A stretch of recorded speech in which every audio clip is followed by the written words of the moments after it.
ગીર સોમનાથના સૂત્રાપાડામાં સ્થાનિક સ્વરાજની ચૂંટણીમાં રાજકીય ગરમાવો જોવા મળ્યો. ફોર્મ પરત ખેંચવાના અંતિમ દિવસે ચૂંટણી અધિકારીની કચેરી જાણે યુદ્ધના મેદાનમાં ફેરવાઈ ગઈ હતી. ગોરખમડી તાલુકા પંચાયત બેઠકને લઈ ભાજપ, કોંગ્રેસ અને આમ આદમી પાર્ટીના નેતાઓ વચ્ચે જોરદાર ઝપાઝપી અને ખેંચતાણના દ્રશ્યો સર્જાયા છે. આપ ઉમેદવાર દક્ષા બાંભણિયાના ફોર્મને લઈ વિવાદ થયો. દક્ષા બાંભણિયાની ખોટી સહી કરી ફોર્મ ખેંચવાની અરજી થયાનો દાવો કરાયો, જેથી આપના નેતાઓ દક્ષાબેનને રૂબરૂ લઈને પહોંચ્યા. ઉમેદવારને જતા રોકવાના પ્રયાસ થતા હોવાનો આરોપ છે. તો કોંગ્રેસના ઉમેદવાર વીરાભાઈ વંશ ભાજપ આગેવાનો સાથે ફોર્મ ખેંચવા પહોંચ્યા હતા. સૂત્રાપાડા કોંગ્રેસ પ્રમુખ અને અન્ય કોંગ્રેસના નેતાઓ હાજર હતા. ત્યારે જ વીરા વંશ પહોંચતા કચેરીની અંદર પ્રવેશવાને લઈને બાકાઝીકી બોલી ગઈ હતી. કોંગ્રેસના જ પ્રમુખ અને અન્ય નેતાઓએ તેમને અટકાવતા કચેરીની અંદર જ ધક્કા મૂકી અને ભારે હોબાળો મચ્યો હતો. ભાજપના નેતાઓ ઉમેદવારને પોતાની તરફ ખેંચતા હતા તો કોંગ્રેસી નેતાઓ તેમને રોકવા મથી રહ્યા હતા. પોલીસની હાજરીમાં ચાલેલા power game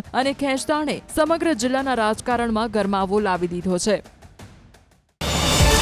QR code scan કરો અને ડાઉનલોડ કરો ન્યૂઝ 18 એપ. મેળવો ગુજરાત અને દેશ દુનિયાની પળે પળની અપડેટ્સ.